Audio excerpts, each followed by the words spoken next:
오늘 함께해 주실 분들을 소개하겠습니다. 먼저 독일 출신 방송인 엘레나 쿠비츠키 씨입니다. 안녕하십니까? 안녕하세요.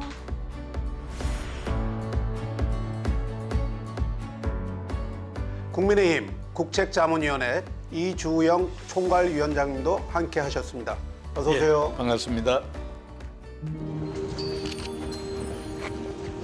사실을 기억하면서 다시는 이 땅에 이런 끔찍한 사고가 다시 일어나서는 안 되잖아요.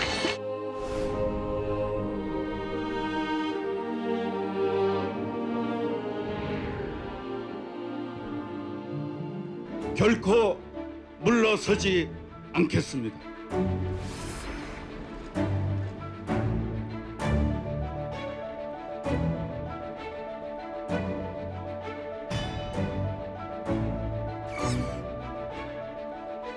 이주영 의원님 여기 와 계십니다. 여러분들 박수 한번 힘차게 보내주시죠.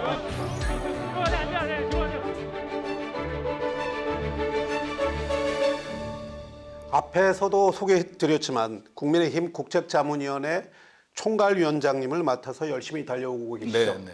국책자문위원회는 어떤 일을 하는 곳입니까? 국책자문위원회는 국민의힘 상설위원회가 한 20여 개 있는데 전직 정부의 장차관급 또 전직 국회의원들을 중심으로 해서 당 지도부의 정책과 전략에 대한 자문을 하는 기구인데요. 선대 본부에 정책안들, 공약화할 그런 안들을 다 많이 냈습니다. 네. 그러면 이번 대선 전국을 볼 때 국민의힘 정책이 국민들에게 어떻게 어필됐다고 보십니까? 네, 공정과 상식이 무너진 그런 문재인 정부의 정책과 그로 인한 우리 사회의 여러 가지 왜곡 현상들, 이걸 이제 바로잡는 정책들이다, 이렇게 보시면 되겠고요. 실제로는 선거에서 가치가 정책을 이기지 않습니까? 엘레나 씨가 보는 그 한국의 민주화는 5년 동안에 어떠셨다고 보시는지요?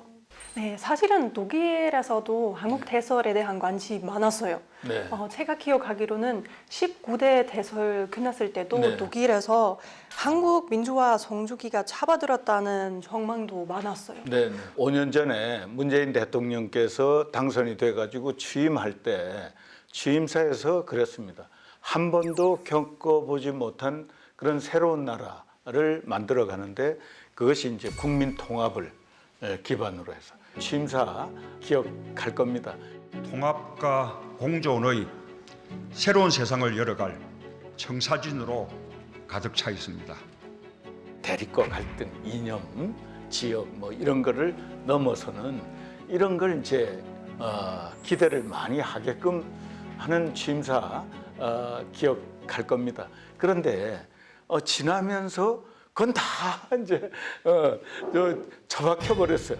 그리고 오히려 분열을 더 조장하고 이 막 갈라치게 하는 거 이런 것들을 많이 하면서 검찰 개혁한다고 하지만 그게 자기 편을 위한 검찰 개혁이지 그게 어떻게 국민 통합을 위한 옳은 검찰 개혁 방향이냐, 이런 데 대한 공정과 상식이 무너졌다, 이렇게 보는 평가들이 많습니다.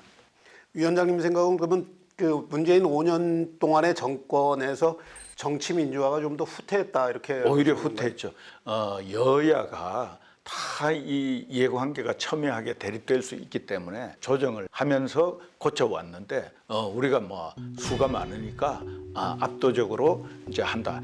그렇게 해서 민주화는 이 의회 독선에 의해서 오히려 후퇴했다, 이렇게 평가되고 있는 거죠.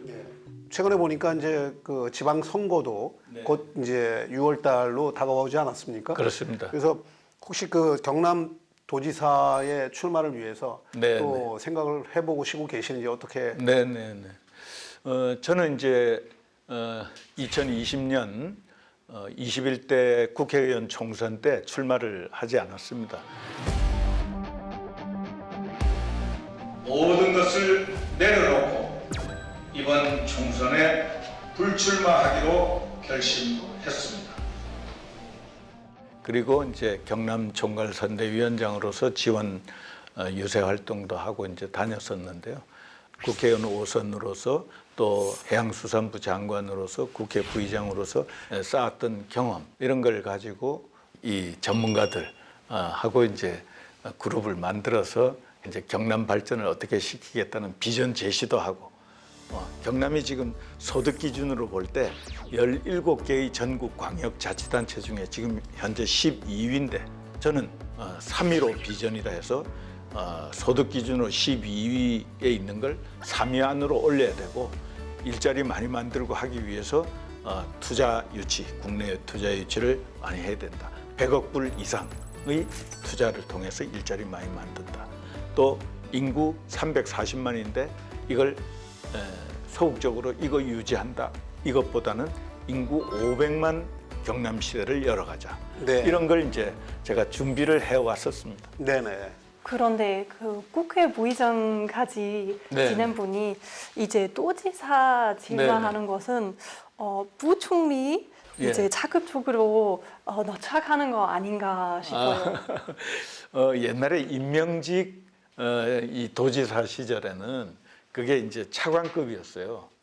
그랬는데 이제 민선 시대로 바뀌었지 않습니까? 그러다 보니까 이제는 격 이런 것보다는 봉사한다 이런 개념으로 봐주시면 되겠습니다. 뭐 부의장도 하시고 오선 의원도 하시고 네. 그 욕심이 너무 많다. 후배들을 위해서 좀 자리를 좀 비켜줘야지. 뭐 이런 얘기들이 좀 있습니다만 어떻게 생각하십니까? 예, 아니 제가 이제 그런 경남 발전을 시킬 수 있는 그런 게 이제 없는 상태에서 자리만 탐내 가지고 오겠다고 하면 그 말이 일리가 있을 수 있겠죠. 세계적인 경남을 위해서 예. 좀 차별화된 나는 인물이다. 이렇게 이제 말씀을 하시는 것 같은데 엘레나 씨 혹시 경상남도 가보신 적 있으십니까? 이제 벌써 몇 년 되는데 저는 통영 가봤어요. 네. 그때 그 외국인 친구들이랑 같이 갔는데 예. 너무 즐거웠고 거기서 계시는 분들도 우리 따뜻하게 환영해 주셔서 진짜 예. 아직도 좋은 추억으로 남고 있어요. 예. 네. 경상남도에는 뭐 굉장히 풍광이 아름다운 지역들이 상당히 좀 많이 있고요. 또 최근에는 이제 각종 그 산업 활성화로 인해서 활력이 넘치는 지역이거든요. 그래서인가 대선 내내 그 부울경 메가시티 얘기가 굉장히 나왔는데요. 네. 도민들의 반응은 어떻습니까? 이제 부울경 하면 부산, 울산, 경남이지 않습니까? 저희들은 그걸 경부울이라고 부릅니다. 본래 뿌리는 경남이었어요. 거기서 하나 큰 도시 부산, 또 다음 큰 도시 울산 이렇게 이제 떨어져 나가서 광역자치단체로 이제 경남하고 동격의 그런 자치단체가 된 것인데 부울경, 경부울 여기에 한정될 게 아니라 TK 지역, 대구 경북 지역까지 이 영남권을 통째로 좀 더 묶어가지고 인구가 더 많아져야 된다는 거예요. 그렇게 해서 1000만이 넘는 인구를 가진 그런 어떤 공동체를 가지고 이 경제, 산업, 또 관광, 문화 그런 영역 발전 기획하는 거 이런 방향으로 가는 게 더 바람직하지 않겠나 그런 네. 생각도 하고 있습니다. 그 반면에 농촌 공동화를 또 우려하는 목소리도 굉장히 많이 있거든요. 그래서 이제 제가 그런 간극을 메꾸기 위해서는 농촌도 지금까지 이제 소농 중심의 그런 농업 정책 이런 거를 과감히 탈피하고 스마트팜 시대 아닙니까? 국내 시장뿐만 아니라 세계 시장을 내다보는 그런 스마트팜을 운영을 하려면 규모를 더 키워야 된다. 한 뭐 50만 평, 100만 평 이런 정도의 스마트팜을 우리 경남 지역에 한번 만들어 보자. 이런 것도 저는 생각하고 어쨌든 부울경 메가시티를 만드시는 데는 반대하지 않고 예. 좀 더 이제 발전적인 방향으로 그 정책의 그 변화가 좀 있었으면 좋겠다. 네. 저는 이제 그렇게 구체적인 받아들이고 있고요. 그 도민들의 이 그 정서에 좀 맞게 그렇게 조율해 갈 필요가 있다. 네네. 그리고 이제 다른 지역 소외에 대한 대응책이 같이 제시돼야 된다. 네네. 그런 점들. 네. 네, 근데 아까 그 농촌 공동화 얘기 나왔었는데 얼마 전에 제가 25년 후에 경남 지역 전체가 네. 이제 인구 소멸 고위험 지역이란 충격적인 기사 봤는데요. 네. 그래서 이제 만약에 경남도지사가 된다면 네. 저출산이나 그 인구 소멸 문제를 어떻게 해결하려고 하시나요? 네, 지금 현재 340만이거든요. 경남 인구가. 그거를 소극적으로 대처하는 거예요. 그 출산율 뭐 높이자라든지 뭐 사실 청년들이 2019년도 통계를 보면 그 순유출, 그러니까 청년들이 경남으로 들어오고 또 경남 청년들이 밖으로 나가는, 그 숫자를 이렇게 해서 이제 순유출이 보면 18,000명 정도, 2만 명에 가까워요. 그러니까 그만큼 경남에 청년들이 이렇게 청년들을 품을 수 있는 일자리가 부족하니까 그런 현상이 나타나는 거지 않습니까? 그래서 제가 단순히 340만 유지하자 이거보다는 500만 경남 시대를 열어가자. 그래서 이제 이 경남이 바다와 상, 지리산이라든지 뭐 이런 아주 좋은 조건들을, 관광 조건들을 갖추고 있지 않습니까? 지리산도 산악 열차를 놓자, 이런 거라든지 관광 인프라를 획기적으로 좀 개선을 하는 거예요. 그리고 바다가 좋으니까 거기에 해상 공연 무대 같은 것도 멋지게 만들어서 청년들이 일자리를 찾아서 경남으로 모여들게 하자. 그렇게 해서 이 지방 소멸 위기 이런 거 잊어버리고 극복해 나가자 하는 거죠. 이번엔 좀 주제를 좀 약간 넘어서요. 우리가 코로나를 겪으면서 가장 그 뼈저리게 느끼고 있는 건 공공의료의 그 중요성 아닌가 싶습니다. 아프면 서울 가야 한다는 말이 그 나오지 않을 정도로 앞으로 지방의료 공백을 해소해야 될 그 필요성이 있습니다. 거기에 대해서는 어떻게 생각하십니까? 네. 제가 이제 경남 지역을 이렇게 다녀보면요, 이 의료 수준의 격차를 많이들 이렇게 느끼고 그런 말씀들을 많이 하셔요. 그렇게 신뢰를 안 하는 거예요. 그리고 이제 또 중부 경남, 이 창원 지역 이런 데는 보면 의과대학도 없어요. 대학 부속병원이라도 있으면 그런 데 대해서는 신뢰가 좀 높아질 수 있지 않습니까? 의과대학 설립하고 하는 거는 이제 중앙정부에서 아주 그냥 깐깐하게 이렇게 이제 하기 때문에 참 수십 년 그걸 수건을 해도 잘 안 풀어졌어요. 이제 제가 지사가 되면 그런 거 좀 풀게 하고 아주 신속하게 처치할 수 있는 그런 응급 의료 시스템 같은 것들은 이건 행정이 갖추어 주도록 해야 된다. 그렇게 생각합니다.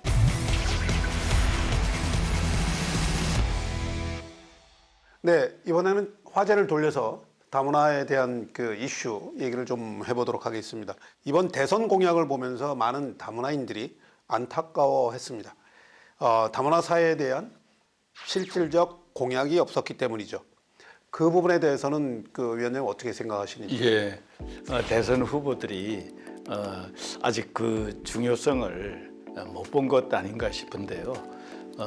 사실 2007년도에 이제 제한 외국인 처우 기본법이라든지 2008년도 다문화 지원법 이런 게 이제 있었고 거기에 상응하는 이제 여러 가지 지원책들이 정책적으로는 있어 왔습니다. 하지만 아직도 굉장히 미흡하죠. 그런 점에서 좀 정책 부재다는 말씀에 공감합니다.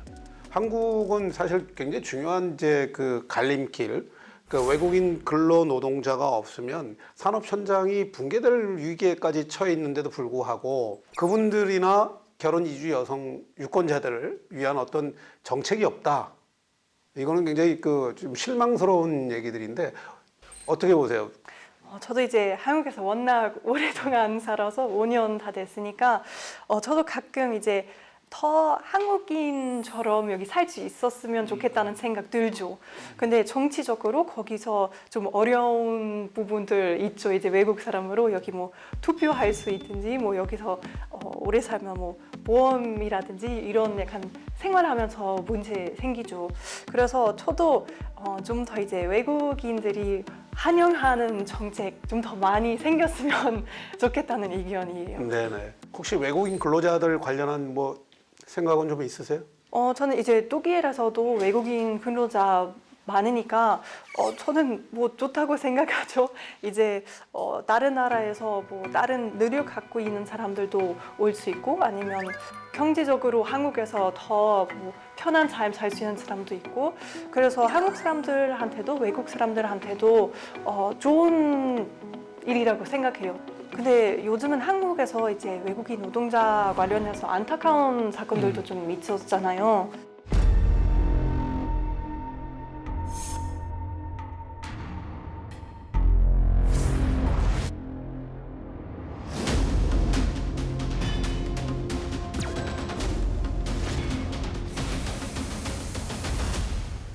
가장 고통스러운 거는 일터 이동의 자유가 없다는 거. 그리고 이주 노동자들은 고용주에게 절대적으로 예속돼 있다는 거. 철저한 주종관계. 이것이 모든 인권, 기본권, 노동권 침해의 근원입니다. 지난 겨울 한파속에 불법 컨테이너 숙소에 화재가 나서 거기 외국인 노동자 사망했고 그리고 광주 그 붕괴 사태 때에도 거기서 일했던 외국인 노동자들에게 화살을 돌리는 일도 있었어요. 네. 참 안타깝죠. 네. 그래서 제가 궁금한 거는 만약에 경남도지사가 된다면 외국인 노동자의 처우 개선이나 차별 금지 문제를 어떻게 하려고 하시나요? 예, 2007년도에 제정된 제한 외국인 처우에 관한 기본법 여기에도 차별은 절대 하면 안 되게 돼 있어요. 외국인이라고 해서. 그리고 이제 한국인들이 좀 단일 민족 국가로 이렇게 쭉 역사가 진행해 오다 보니까 외국인에 대해서 조금 배타적인 그런 감정이 숨길 수 없이 좀 있는 것 같아요. 근데 그런 것들을 의식적으로라도 극복할 수 있는 그런 노력들이 필요하다. 그렇게 해서 이 한국에 와서 일하고 있는 외국인 노동자들도 차별 의식을 느끼지 않고 자기가 정말 열심히 일을 해서 한국 사회와 경제의 발전을 위해서 자기도 기여하는 거거든요. 거기에서 보람을 찾을 수 있도록 하는 그런 지원책이 필요하다. 그리고 이제 특히 컨테이너 박스에서 그렇게 기거하면서 그러다가 이제 불이 나고 하는 이건 아주 나쁜 작업 환경 또 그 근로자의 숙소 환경이라고 볼 수 있는데 이런 거는 있으면 안 돼요. 획기적으로 그건 바꿔줘야 된다. 안전하게 또 사람답게 살 수 있는 그런 근무 환경을 만들어주는 거에 우선적으로 행정력을 보여줘야 되겠다. 그런 생각을 합니다. 요거는 이제 뭐 하나의 제안인데요. 그 인구가 소멸되는 것 중에는 저출산 요인이 좀 있지 않겠습니까? 그러다 보니까 지역에 남아 있는 이제 그 초등학교나 이런 쪽에 폐교들이 계속 발생을 하는 것 같아요. 많이 발생합니다. 그래서 이제 폐교를 잘 개선을 해서 외국인 근로 노동자들을 안전하게 숙소화시키는 건 어떠냐 하는 의견도 좀 사실 방송에서 들었습니다. 좋은 정책 제안이십니다. 예, 검토해 보시면 좋을 듯 싶습니다. 새로 뭐 이렇게 외국인 노동자를 위한 전용 기숙사 이런 좋은 시설 갖추는 거 이런 게 이제 바람직하겠죠. 그런데 이제 그게 너무 비용이 과다하게 소요된다. 그럼 이제 폐교된 학교의 시설들을 활용한 기숙사 형태 이런 거 얼마든지 좋은 제안이라고 봅니다. 대선판의 핫 이슈가 외국인 건강보험 문제였습니다.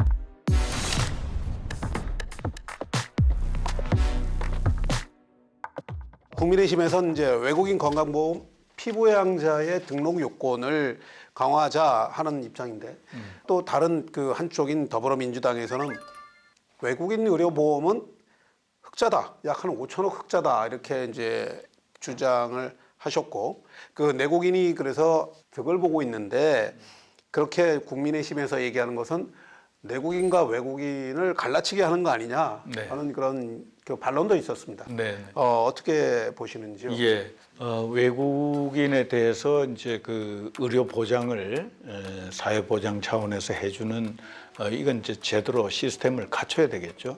그런데 이제 그걸 이제 남용하는, 악용하는 그런 경우들이 이제 있습니다. 의료 보험 재정의 건전화를 위해서는 그런 게 필요한 거죠. 그런 얘기를 한 겁니다. 그러니까 그걸 합리적으로 이거 개선해야 된다. 외국인 노동자 계정으로만 보면 이게 흑자다. 이거 편갈라 가지고 외국인, 내국인 이렇게 이제 갈라치게 하는 거다. 외국인의 경우에 그런 현상들이 있다 그러면 그거 합리화를 위해서 당연히 그렇게 얘기할 수 있는 거죠. 그걸 가지고 그렇게 갈등 조장 형식으로 말하는 것은 별로 바람직하지 못하다. 그런 말씀. 근데 현재 그 외국인 건강의료보험법 관련해서 지금 이제 국회에 계류 중인 것이 있거든요. 그래서 그 법이 통과되면 이런 문제들이 좀 약화되지 조금 않을까요? 완화될 수 있겠죠. 네. 네, 네. 엘레나 씨는 한국에 살고 계시니까 네. 건강보험 문제에 대해서는 어떻게 생각하세요?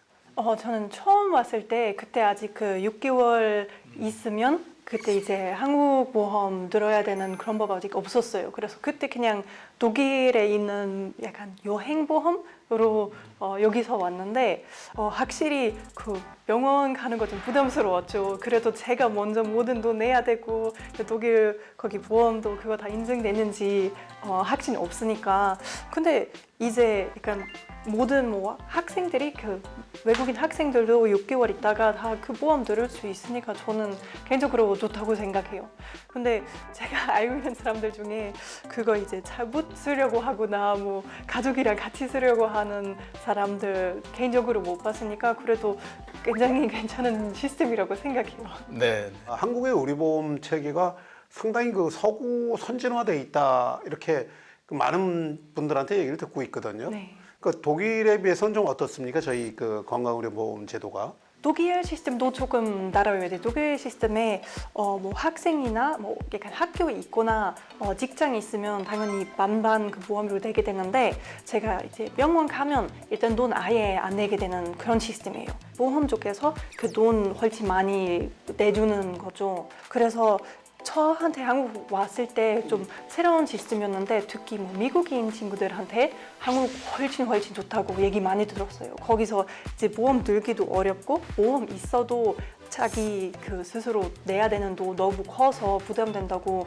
그런 얘기 많이 들었어요. 근데 사실 병원 한번 들어가면 엄청난 그 의료 부담이 있거든요.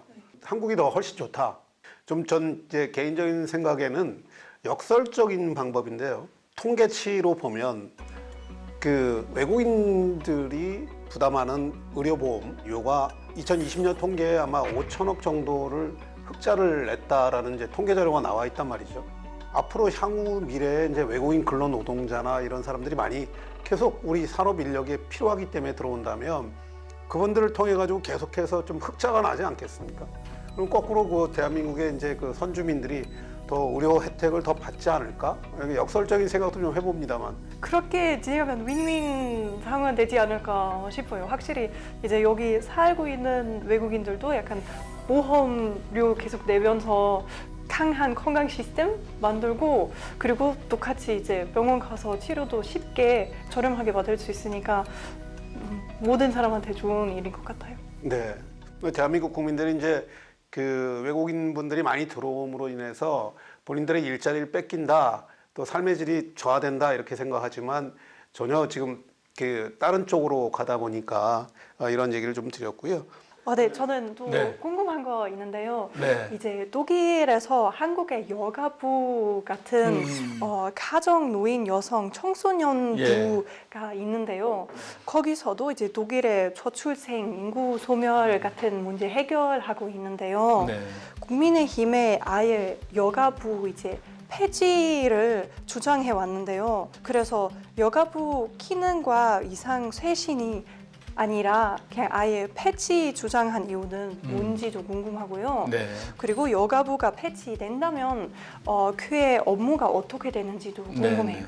네. 여가부 폐지를 공약화했죠.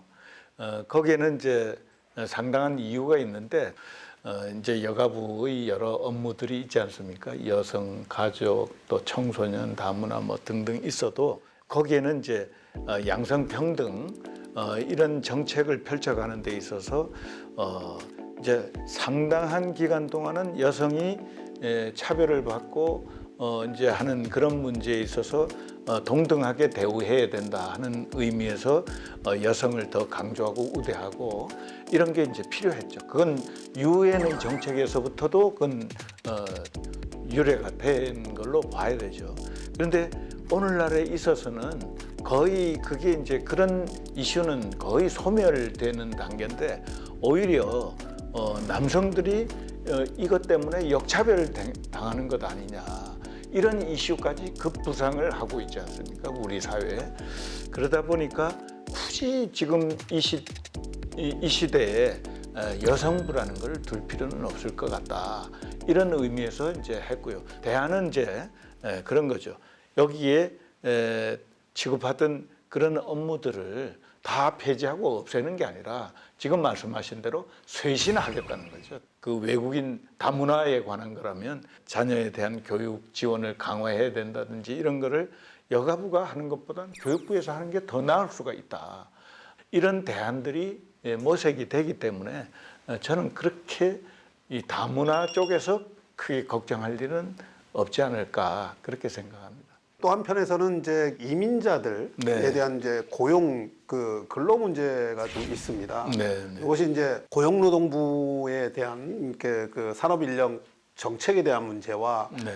법무부에서 말하는 이제 비자에 대한 문제. 혹시 엘레나 씨 지금 비자 뭘로 갖고 계세요? 그 F2 비자라고 하는데 약간 프리랜서 비자로도 부르기도 하고요. 그거 네네. 약간 여러 가지 활동할 수 있는 그런 비자예요. 비자 종류가 너무 많아서 어떻게 해야 될지를 모르겠어요. 그 좀 다 기억하세요? 아주 두려웠어요. 이제 비자 종류 너무 많아서 어떤 비자 어떤 식으로 지원해야 하는지도 잘 몰랐고 그래서 거기서 좀 더 약간 그거 심플하게 만드는 정책이 있었으면 네네. 좋겠다고 하는 생각 들고 있어요. 그 F2 비자는 몇 년 동안을 쓰시는 거예요? 그거 이제 3년 동안 될 수 있어요. 네. 그때 3년 지나다가 이제 연장하려고 해요. 2년 더 남으신 거잖아요. 네, 맞아요. 그 2년 뒤에는 이제 비자 갱신을 해야 되시는 거죠. 네, 맞아요. 그때는 이제 한국에 체류하기 위해서 그 한국의 관련 법들에 따라서 하셔야 되는데 미래 대한민국이 나가야 될 인력 조정의 문제에 있어서 법무부하고 비자 문제 이런 것들이 좀 계속 충돌이 나고 있거든요. 그래서 사실은 이민청에 대한 얘기들이 계속 예. 나오는 이유가 그런 얘기 같은데 저도 뭐 사실 잘 몰라요. 제가 국회 법사위에 상당히 오랫동안 있어가지고 감사도 많이 하고 해도 잘 몰라요. 특히 이제 민원을 이렇게 갖게 되는 외국인들의 경우에는 굉장히 곤혹스러운 게 사실인 것 같아요. 많은 분들 이제 얘기를 듣다 보면 이민 문제에 대한 전문 변호사들이 상당히 이제 많이 생겨나. 네네. 이제 우리 한국도 외국인들이 자꾸 이제 많아지다 보니까 그런 이제 영역들이 전문화돼 가지고 생기는 것 같은데 변호사의 도움을 안 받더라도 좀 명확하게 알고 분명하게 이렇게 해석이 좀 될 수 있는 이 출입국 정책이 좀 되도록 행정 개선 그 과제로 좀 삼아 가지고 외국인들이 그런 불만들을 좀 하지 않도록 하는 그런 노력이 사실은 필요할 것 같습니다. 그 위원장님 이게 그 외국인들의 문제만이 아니고 그러니까 우리가 제조업, 농축산업 네. 이 산업 현장에서 보면 현재 그 산업 생산성을 높이기 위해서는 외국인 근로 인력이 필요한데 그들을 데리고 올 방법이 없는 거예요. 그게 고용노동부에서 쿼터제로 묶어서 법무부하고 이렇게 그 비자 가지고 이렇게 하고 있는 거거든요. 네, 그 도지사님 되시면 예, 중앙 정부하고 이 문제는 푸셔야 예. 그 정말 도정 발전을 위해서 네, 네, 맞습니다. 저도 이제 경남 전역을 이렇게 다니면서 많은 분들 만나서 이제 얘기를 듣는데 그런 불만들이 있어요. 그 네. 지금 비자 문제라든지 이런 것들 자치단체장이면 행정을 책임지고 있으니까 그 우리 도 안에 거주하면서 불편을 겪는 문제들이지 않습니까? 그건 당연히 지사가 책임지고 중앙정부하고의 나서서 해결 짓도록 하는 노력을 당연히 해야 되겠죠. 저는 하겠습니다. 또 다른 얘기인데요. 그 이주영 위원장님께서는 그 주민자치중앙회 예, 총재로도 계시지 않습니까? 네네. 주민자치중앙회라는 건 어떤 것입니까? 예, 그 동네 일을 주민들이 모여가지고 이제 해결책을 서로 토론하고 해결해 나가는 거, 이게 주민자치입니다. 전국에 이 주민자치 운동을 펼치는 분들이 있어요. 이거 제대로 된 자치를 하자. 이 운동을 하는 분들의 이 단체가 주민자치중앙회입니다. 엘레나 씨는 만약에 본인에게 지역 사회에서 참여할 기회가 주어진다면 활동할 생각이 좀 있으십니까? 저는 당연히 활동할 생각이 있어요. 네. 그래서 저도 이제 살고 있는 환경이니까, 살고 있는 사회이니까 저도 거기 참석하고 뭐 개선에 조금이라도 도움 주고 그렇게 할 수 있으면 너무 좋다고 생각해요. 그게 그렇게 원칙이에요. 네. 그렇게 하자는 게 주민자치 운동이에요. 네. 외국인 거주자들도 함께 와서 같이 논의해야 돼요. 거기 사는 공동체의 주민들은 다 거기 들어와서 논의하고 해결책을 모색하고 그대로 추진해 가는. 지방 참정권하고도 연결이 되는 예, 것이죠. 그렇습니다. 결국은 이제 한국에 오래 거주하면 외국인이라도 지금 참정권을 우리는 주고 있지 않습니까? 네. 예, 독일은 주고 있나요? 네, 독일 같은 경우에도 그 EU 국적만 가졌으면 독일에서도 이제 투표하거나 그 지방 참정권을 이용할 수 있어요. EU 국적뿐만 아니라 우리 한국은 어느 나라든 한국에 어느 정도 거주하면 참정권을 주거든요. 사실 그 한국 사회의 그 다문화인들의 정치 참여가 굉장히 좀 낮은 것도 현실이에요. 영국의 런던 시장이 그 샤리크 칸이라고 그 파키스탄 이민자 가정의 그분이 런던 시장이 됐거든요. 그만큼 이제 좀 그 사회가 좀 성숙된 사회로 이렇게 나가고 있는데 비해서 그 외국인 주민자치 참여가 조금 그 활성화됐으면 좋겠는데 그거에 대한 반대하시는 의견들도 상당히 많이 있어요. 우리 사회도 앞으로는 점점 더 확대가 돼 가지 않을까 싶은데 우리 나라가 이렇게 보면 좀 단일 민족 국가다.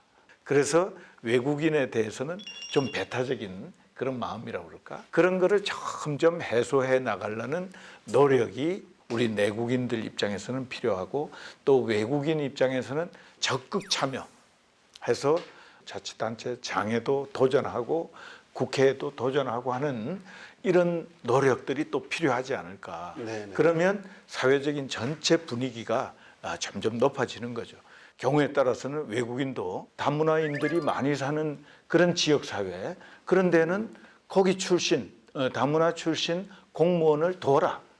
주민센터에 또는 뭐 구청에, 시청에 다문화 정책을 다루는 다문화인 출신의 공무원을 둬라라든지 그런 거는 법제화 얼마든지 할 수 있다라고 생각이 됩니다. 아, 법제화까지 가능하다, 법제화까지 이렇게 경우에 생각하시는군요. 따라서는 네네. 그 독일 통일됐을 때 2,500만의 동독 인구들은 거의 이제 비곤층이었지만 네. 독일은 20년 동안 노력해서 그들을 이제 중산층으로 끌어 올렸죠. 네. 그렇게 이제 끌어 올리면서 비곤의 내몰임 막았어요. 네. 근데 하지만 이제 한국 사회는 그거 지금 못하는 것 같습니다. 네, 네. 그래서 그 연극화 해결이나 소외 계층의 그거에 대한 분배 문제는 어떤 생각 갖고 있으신지. 네. 한국 사회의 가장 큰 문제 이슈 중에 하나가 양극화의 심화라는 겁니다. 특히 그 생존의 어떤 기본 조건을 유지하기 어려울 정도의 그런 빈곤층, 이거 없도록 해야 된다. 이게 이제 복지 정책으로 해결을 해야 되는데 이 복지 정책을 이제 펴나가다 보니까 이 사각지대가 도로 생겨요.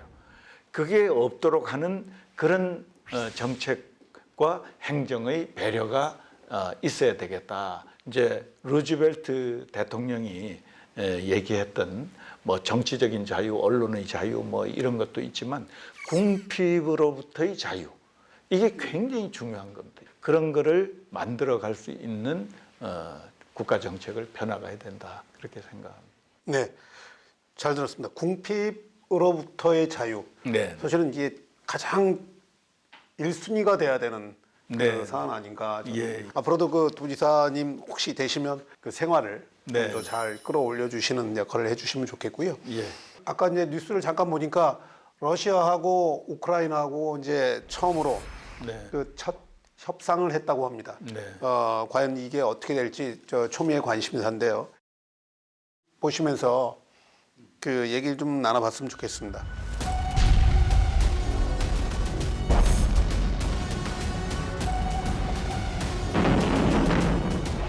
러시아가 미사일 공격을 통해 우크라이나를 침공했습니다. 러시아는 우크라이나의 북부, 동부, 서부 등 다발적으로 공격을 진행했습니다. 민간인 거주 지역 등에도 공격을 가하면서 그 피해가 날이 갈수록 커지고 있습니다. 러시아의 병력 절반 이상이 우크라이나 영토로 진입한 상황이며 이를 막기 위하여 우크라이나 시민은 맨몸으로 탱크를 막는 모습이 포착되기도 합니다. Кто бы ни пытался помешать нам, а тем более создать угрозы для нашей страны, для нашего народа, должны знать, что ответ России будет незамедлительным и приведет вас к таким последствиям, с которыми вы в своей истории еще никогда не сталкивались. 우크라이나 주민들은 피난 차량을 통해 대피를 하지만 현장을 미처 벗어나지 못한 주민들은 지하 벙커에 몸을 숨겨서 대피하였습니다. Je suis là, on ne va pas baisser les armes. On va protéger le pays, notre terre, notre État. Nos armes, c'est notre salut. 우크라이나군은 자국의 영토를 지키기 위해 방어태세를 갖췄으며 시가지 전투를 위해 총력을 다합니다. 또한 국가를 지키기 위해 수천 명의 국민들이 자원 입대를 하고 있습니다. 뿐만 아니라 전 세계 곳곳에서는 전쟁 반대를 외치는 목소리가 높습니다. 국내에서도 이번 전쟁 반대를 지지하기 위해 내국인뿐 아니라 우크라이나 시민들이 동참해 러시아 대사관 앞에서 모여 시위를 벌입니다. So my family currently in Ukraine. They sleep in basement for 4 days already. They don't have food, they don't have water, they don't have access to the toilet or shower, anything. They are afraid of rockets, they are afraid of guns, they are afraid of anything. And they just hope that they will have another chance to live their usual life as they did before the war. 또한 국내 종강경 근처에서는 러시아 시민들도 함께 참여해 전쟁에 반대하는 시위를 벌입니다. And we are sorry for Ukraine. We really wanted to show them all our support, and I wish we can change something bigger. Let it be stopped as soon as possible. I'm here to show my support for the Ukrainian people and the Russian people, and I'm against the war, and I'm against Putin's regime, and I just want peace, and I'm here to support the people.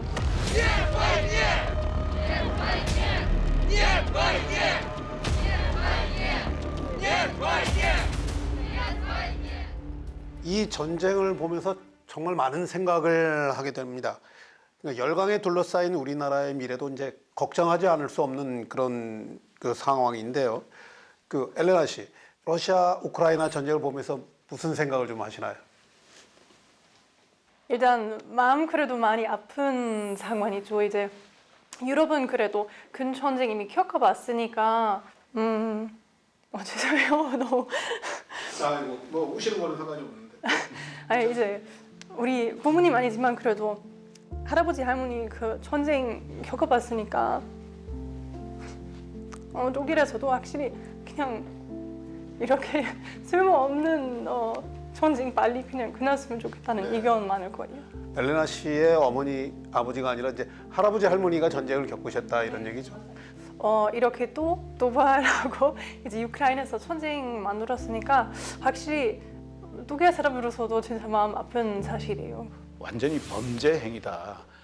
국제법을 위반한 것이고 그래서 전 세계인들 특히 러시아 국민들까지도 그건 잘못됐다 이렇게 이제 평가할 정도로 이건 즉각 중단이 되어야 될 사태다. 그런데 우크라이나 국민들이 겪고 있는 그런 아픔은 우리도 한번 우리 안보 문제하고 결부지어서 생각할 필요가 있다는 거죠. 우리도 이제 그 6.25 전쟁 겪으면서 엄청난 피해를 우리가 입었기 때문에 이 동맹이 있어야 된다. 우리보다 센 나라가 침략해 올 때에는 센 나라하고 동맹이 유지되고 있어야 우리가 어느 정도 마음을 놓을 수 있는 것 아니냐. 이런 관점에서 볼 때 이 한미 동맹이라는 것이 굉장히 우리한테는 소중한 거죠. 분위기도 다시 좀 풀 겸 네. 제 궁금증도 풀 겸 네네. 여쭤볼 게 있는데요. 위원장님은 독서를 좋아해. 역시 아시네요. 독서 좋아하세요? 위원장님? 예, 책 읽는 그러시군요. 거 좋아하죠. 네, 제가 듣기로는 이제 해수부 장관 재직 시절은 제외하고는 이제 3년 연속 국회 도서관 이용 최우수 의원에 선정됐다고 들었는데요. 네네. 그래서 주로 어떤 책을 많이 읽었는지도 궁금하고요. 예. 그리고 책에서 읽고 느끼는 내용은 이제 정치에 어떻게 반영하는지 궁금합니다. 네. 요즘 읽고 있는 책 하나를 소개하라고 한다면 조나선 하이트라고 지금 뉴욕 대학의 교수인데 그분이 이제 현대 사상가로 좀 저명해서 이제 그분의 책이 이제 어떤 게 있냐면 바른 마음, Writer's Mind. 그거는 우리 사회를 도덕의 힘으로 어떻게 움직여 갈 것인가의 주제에 초점을 두고 있고요. 그다음에 이제 중요한 것이 나의 옳음과 그들의 옳음이 왜 다른가? 옳다고 하는 생각은 나도 하고 저쪽도 하는데 이게 달라요. 왜 다른가? 이거를 이제 분석하는 도덕 심리학 책이거든요. 그게 이제 자꾸 분열을 조장하고 협치를 어렵게 하고 그런 문제들을 해결하는 거기 해답이 그 책에 있지 않을까 하고 좀 보고 있습니다. 자, 오늘 위원장님 많은 시간 감사한데요. 그 마지막 소감 한번 말씀해 주셨으면 감사하겠습니다. 오늘 다문화 TV에서 이렇게 초대를 해 주셔서 여러 가지 우리 국가적인 현안, 특히 다문화 정책에 대한 부분 아주 소중한 시간이었습니다. 앞으로 우리 한국에 거주하는 외국인 또 외국에 거주하다가 우리 한국으로 돌아오신 분들 다 상생하면서 공감할 수 있는 그런 사회 만들어가는 다문화 TV 되었으면 하는 바람입니다. 감사합니다. 레나 씨 마지막 소감 한번 얘기하시죠. 네, 오늘 이제 중요하고 흥미로운 얘기 많이 들려주셔서 감사하고요. 그리고 한국에서 모든 계신 내 외국인 다 같이 행복하게 안전하게 살기 바랄 겁니다. 중국 환나라 제공이 7위를 하고 있을 때 관중과 포숙이라고 하는 아주 걸출한 재상들이 있었는데요. 그중에 관중이라는 그 재상이 환나라를 제1의 나라로 만들었을 때 하신 그 얘기는 국민이 배불러야 법을 지킨다, 이런 유명한 말을 남겼었습니다. 저는 오늘 이주영 위원장님으로부터 궁핍으로부터의 자유란 말을 아주 인상 깊게 들었는데요. 이주영 위원장님과 함께한 오늘 이 시간 어떠셨는지요? 국제적으로나 국내적으로 지금 엄혹한 위기의 시대입니다. 대선으로부터 생긴 적대와 분열을 딛고 희망의 협치로 나아가는 대한민국이 되길 소망합니다. 시청해주신 여러분, 감사합니다. Hands up, Ukraine!